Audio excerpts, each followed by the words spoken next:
to do that and eat at one of Miss K's meals because of where we worked. Like they brought some silencers to him, let him shoot them.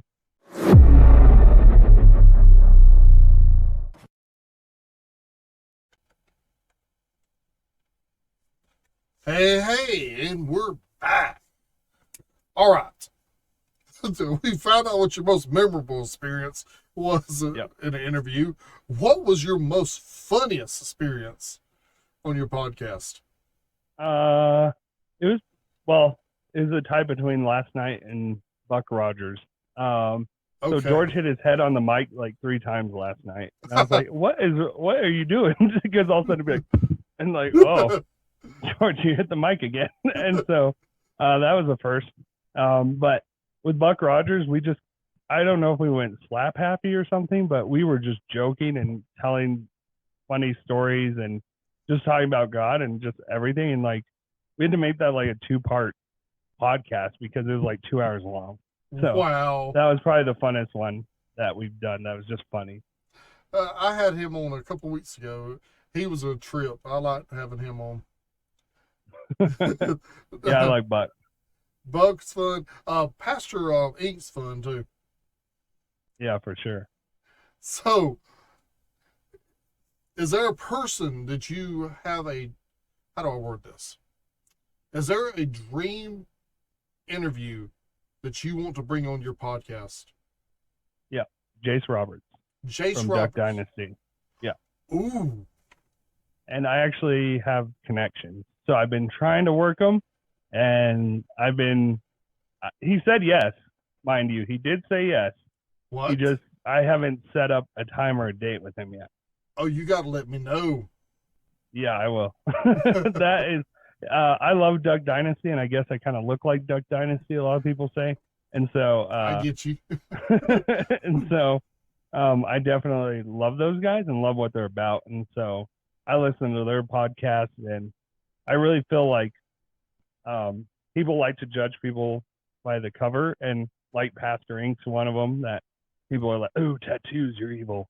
Mm-hmm. Or, hey, you're a bearded hunting ducks killer guy, and like, I hate you. And like, you're like, really? He's the nicest dude ever. Will he tell you how it is? Yeah, but they're all nice. Like, even Pastor Ink will tell you how it is, but he's a super nice and like cool guy. Wow. Look, I want to. Oh, go ahead. Go ahead. I was going to say, Jace Roberts. I got to watch that interview. That would be awesome. Yeah, I think that'd be our first like video interview for sure. Because I don't know if anybody would believe us. So, but what the way that has even transpired some is I used to work for a certain silencer company that makes gun silencers, and so did a family member of mine. And he actually went to Louisiana, shot guns with Willie, Phil, and Jace, and got to do that and eat at one of Miss K's meals because of where we worked. Like they brought some silencers to him, let him shoot them, and so it was a big deal. And I think Jeb was there too. I always forget about him. No offense, Jeb, if you ever listen to this. But yeah, so they're all there, and he has his number, and so I bugged him to text him and be like, hey, here's my podcast, send it to him. And this has been probably 4 months in the making. So between him and at one point we were close to having Lee Strobel on, so I don't know where that's at right now, but yeah. That's awesome. Well, you were going to ask a question earlier. What was that question? I was going to ask you who would be the guest you would want on. You don't think I'm crazy? Shawn Michaels. I don't think that's crazy. The pro wrestler. Him or AJ Styles? That would be a pretty cool, either one. Because both of them are Christian and they're both dedicated to the Lord. Yeah, for sure.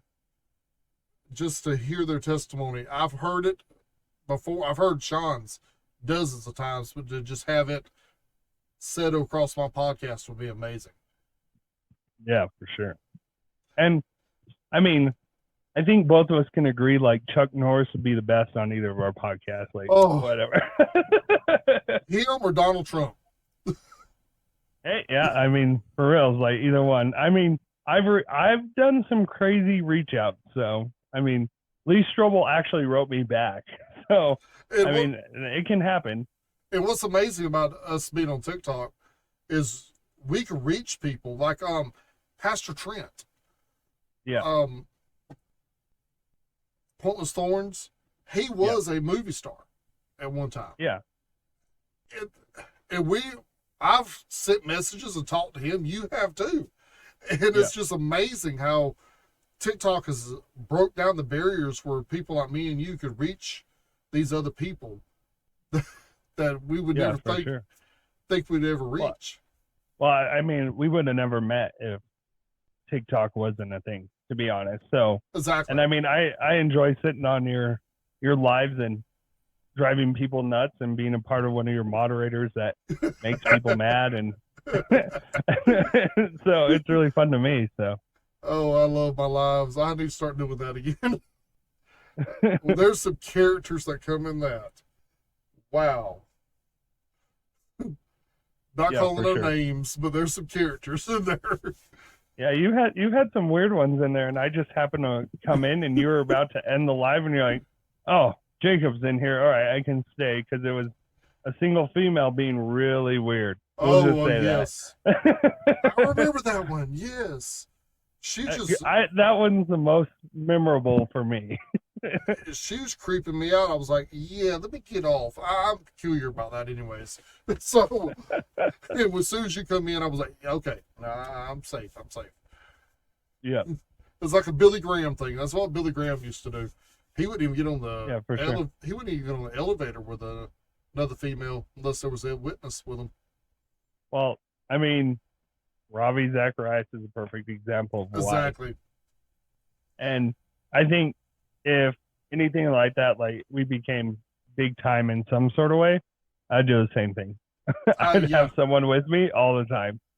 Yeah, exactly. Which I'm not even big time. I'm very peculiar about it now. So. Yeah. I mean, like in the job I do, I have to be very aware of situationally where I am with females. So I'm always like aware of that, but like outside of what we do, I'm like more cautious about those things because you're like, what are they getting at right now? Are you trying to do something? Exactly. Were you raised in the Christian faith? Yeah. So both my parents were Christians, and what's kind of cool about it is we're talking about it last night about your roots and like how important your roots are to you coming back to Christ or sticking with Christ throughout your life, kind of thing. And so the guest we had on, she was talking about like she went to this lifestyle for a while, then came back, and but her parents were really good Christian people and like didn't judge her or anything like that. And I was like, oh, I never thought of that before, but like my parents like lived the life on and off from church. Like you have those parents who, oh, I'm going to be really good, I'm going to do really good things, and then they're like at home like beat the crap out of you just for fun or cuss you out, and you're like, wait a minute, just 10 minutes ago you were in church saying like holy holy is the Lamb, Lord Almighty, and then all of a sudden come home and go, well, blah blah blah to their face, and you're like, you are totally fake, like you're not real. And that's I think a huge issue with where some people do go away from Christianity and don't want any part of it because, oh, if that's what it is, it's real fake. Yeah. So what led you to Christ? What's your testimony that brought you into Christ? So I grew up in it, and I just kidding. Just because I was born that way. Just kidding. But no, I literally was 7 or 8. I can't remember. Some people remember, and I'm like, that sucks that I can't, but whatever. I just know around when it was. Um, my grandma stayed up all night usually, like reading her Bible and praying all the time. Like that's all she did. Like, I mean, I I think it's like the greatest thing ever because she like was so close to God and like such a great example for me and my family. And she just sit there, read her Bible, have like Christian TV on, and just read her Bible and talk to God. That's what she do at like from midnight to 5 in the morning. Sleep for a couple hours, get up, and spend time with me. And because I was either not in school or I'd get out of school, and so one night when I was 7 or 8, we're spending the night, me and my older brother, and my older brother goes, "You're going to hell," and I was like, "What? Why?" And he was like, "It's because whatever." He just made up this whole thing. So I go crying to my grandma and go, "Sorry, I guess somebody's whistling outside," and saying, "Shut up." I don't know if you could hear that. but it's not my house, it's the people behind us. But so I go to her crying thinking like, oh, I'm not saved. And I know I asked Jesus in my heart like maybe before that, but maybe it wasn't as real. But at 8 years old, I like got on my knees and was crying in her lap going, I don't know if I'm saved. Josh, which is my older brother, was like, you're not saved, you're going to hell, just to mess with me. It had nothing to do with that, but that really did put pressure on me to be like, well, I want to go to heaven. I want to be saved. I want to ask Jesus in my heart and do it the right way. And so my grandma that night prayed with me and led me in the Lord's Prayer to ask Jesus into my heart and change my life. And ever since then, I've never turned back. Wow. That's awesome. Yeah. That is awesome. Sorry about whatever that whistling was. No, I thought you had a bird, tell the truth. All of a sudden I heard her whistling. I was like, who's whistling? And you're a youth minister, right? I was, yeah. You were.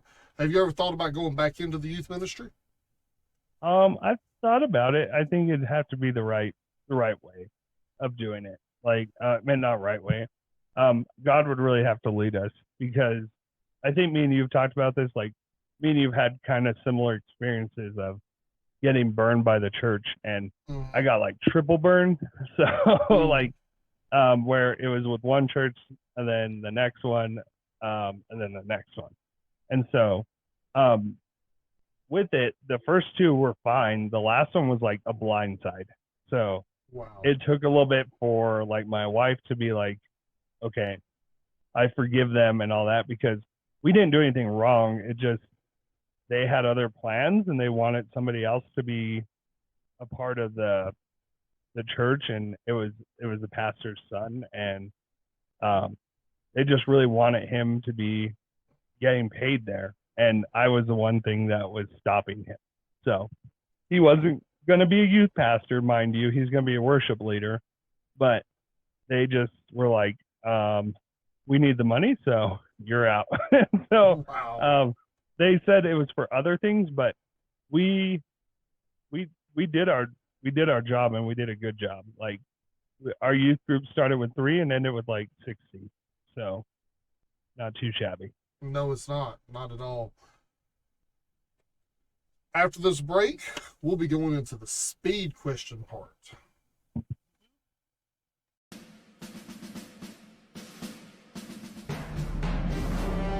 I need your help. Hashtag Bibles for Veterans needs your prayers. I also need veterans to send Bibles to. If you need a Bible, email me. If you would like to support this ministry,